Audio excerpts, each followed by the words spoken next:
गायत्री मन्त्रेण पात्रान् सम्प्रोक्ष्य धेनुमुदरां प्रादर्शो ग्रासमुदरायां सत्यन्त्वरतेन परिसिञ्चामि नैवेद्यं निवेदयामि।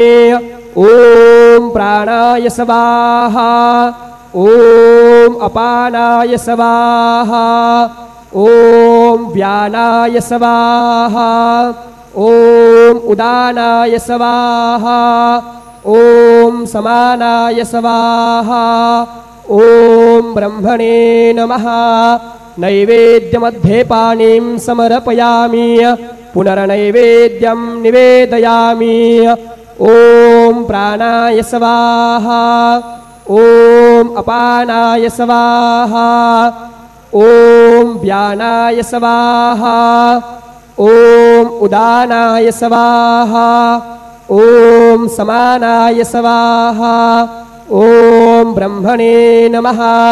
नैवेद्यं समर्पयामि हस्तप्रक्षालनं समर्पयामि मुखप्रक्षालनं समर्पयामि शेषोपचारार्थे प्रार्थनापूर्वकं नमस्करोमि।